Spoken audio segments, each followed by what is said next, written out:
Loan application successful. Your loan amount will be sent to your GCash account within 24 hours. So wala pang 1 minute guys, ay na-receive ko na po ang 14,550 pesos sa aking GCash wallet. So ito na po yun guys.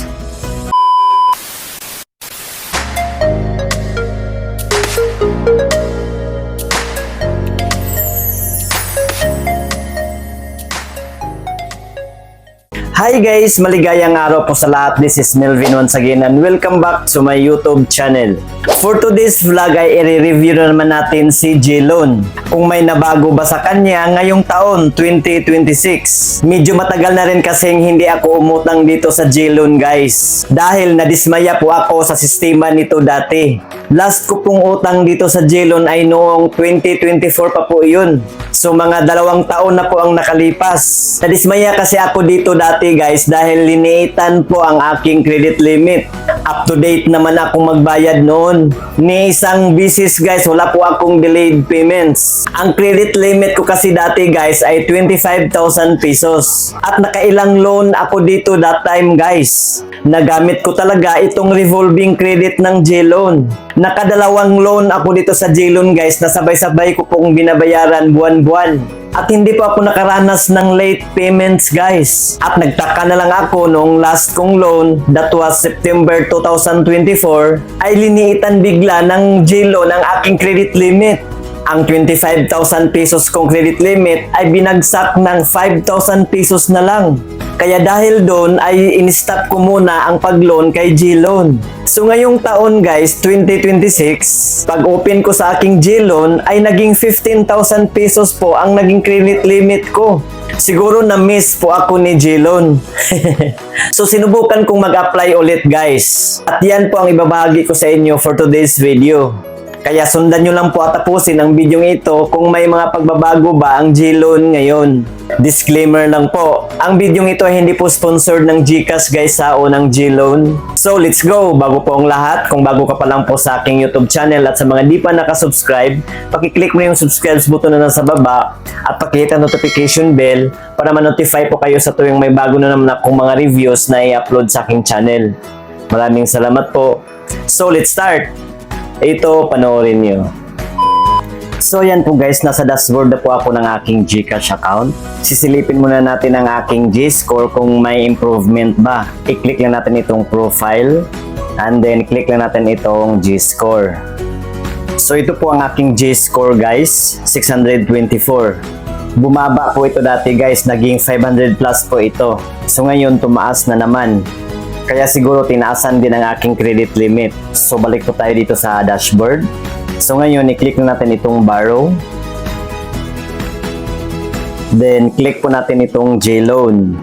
At kapag hindi pa po kayo qualified na mag-loan guys, ito po yung lalabas. Here's what you need for J-Loan. So ito daw po ang kinakailangan para maging qualified sa J-Loan. Kailangan raw ng ating GCash account ay fully verified at kailangan raw ay Filipino citizen po tayo at may valid ID. Kailangan 21 years old pataas na po tayo.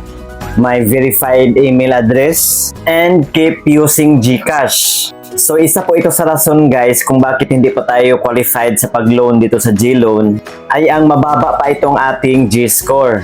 So paano ba papa-increasein ang ating G-score? So ito na po yung nakasaad dito sa last guys na keep using GCash. Panatilihin lang natin gamitin ang mga features at services ng GCash tulad ng send and receive money, buy load, pay bills, at mag-saving sa pamamagitan po ng G-Save. Ito po sila ang mga importanteng gamitin regularly para mag-increase ang ating G-score. The rest ay pwede rin gamitin tulad ng mag-invest, insurance at marami pa pong iba. At ayan po, kapag qualified na po tayo, ganito na po ang lalabas sa ating screen kapag pindutin na natin ang J-Loan. Dito lalabas ang i-offer na amount sa atin ng J-Loan tulad nito guys. Tulad ng sinabi ko guys, naging 25,000 pesos po ang in-offer sa akin ng J-Loan dati. At biglang lumiit ito, naging 5,000 pesos. So ngayon, tinaasan na naman. Kaya sinubukan ko na namang mag-loan. Ito yung nagustuhan ko dito sa J-Loan guys. Ipapakita muna nila yung loan details bago po tayo mag-apply. Tulad nitong loan term, interest rate, at itong processing fee. So may nabago po dito sa monthly interest rates guys at processing fee. Ang interest dati guys ay 2.89% lang po. Ngayon ay nagiging 3.99% na. So tumaas na po ng 1% plus. At itong processing fee na 3% pa rin naman ito dati. Kaya lang dati ay one time lang po ito. Ibig sabihin po ng one time, kahit gaano kalaki po yung ilo-loan natin o gaano kahaba ang pipiliin nating loan term, ay still 3% pa rin ang processing fee na ibabawas sa ating halaga na ni-loan. So i-click na natin itong get started para makikita natin yung buong detalye. So ito na po guys, ang maaari ko raw hiramin ay mula 5,000 pesos hanggang 15,000 pesos. So ito lahat ang uutangin ko guys, itong 15,000 pesos. So yan po ang ilalagay ko dito sa amount.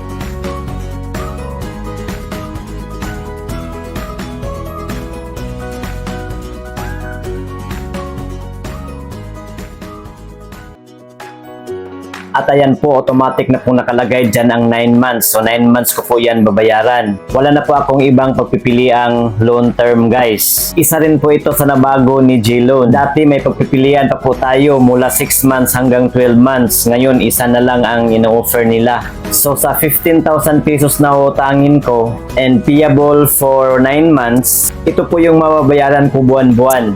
2,265.17 pesos. So nung kinumpute ko ito, 2,265 times 9, ang equal po niyan ay 20,386 pesos and 53 centavos.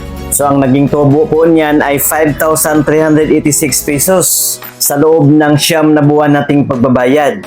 Plus ang processing fee pa na dinidak na 450 pesos. So almost 6,000 pesos na po ang tubo. So medyo lumalaki yata ang tubo ngayon sa J-Loan guys, ikumpara natin dati. So ang matatanggap ko na lang sa 15,000 pesos na utangin ko ay 14,550 pesos na lang po. So patuloy po tayo, i-click na natin itong get this loan. Kailangan pa rin natin lagyan yung loan purpose guys ha.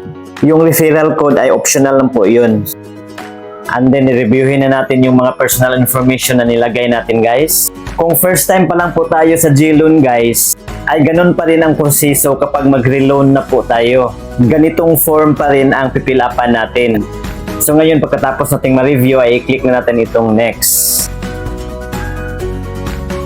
Review your other information. So may mga ilang box pa po tayong pipilapan dito guys. Itong ating nickname. Next po ay ang ating kasarian. Next po ay ang ating civil status. Itong other mobile number at landline number guys ay mga optional lang po ito. Pwede natin itong lagyan, pwede ring hindi.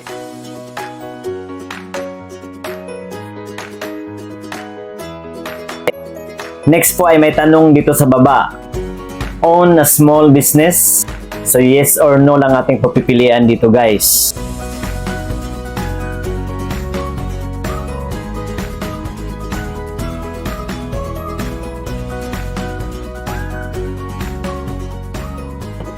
Next po ay ang ating emergency contact. So ang ilalagay po natin ditong contact person guys ay ito po yung kukontakin ng J-Loan kung sakaling hindi po tayo makukontak kung tatawag sila. Ilagay po natin dito ang kanyang pangalan, middle name, last name, contact number, at kung ano ang relasyon ninyo. At pagkatapos nating ma-fill-upan, i-click na natin itong next. Review your J-Loan application. So re-reviewin ulit natin yung mga detalye na nilagay natin guys. At kung may mga mali po tayong nailagay, pwede natin yung i-edit guys. I-click lang natin itong edit user profile or itong edit details. At kapag okay na po, i-click lang natin itong may maliit na box para sa kanilang terms and conditions. Pwede po natin tingnan yung mga terms nila guys. I-click lang natin itong terms and conditions. And then, click natin itong submit. And then, ilagay po natin dito yung OTP na sinend ng GCash sa ating registered mobile number. And then, click natin itong submit. Loan application successful. Your loan amount will be sent to your GCash account within 24 hours. So wala pang 1 minute guys ay na-receive ko na po ang 14,550 pesos sa aking GCash wallet. So ito na po yun guys. So that's all for today guys. Sana may natutunan po kayo. Paki-like and share na lang po sa video ito. At para sa iba pa pong mga katanungan, pakisulat lang po inyong mga tanong dyan po sa comment section sa baba. So yun lamang po guys. Maraming salamat sa panonood. See you again sa next kong mga reviews na i-upload. God bless us all. Goodbye.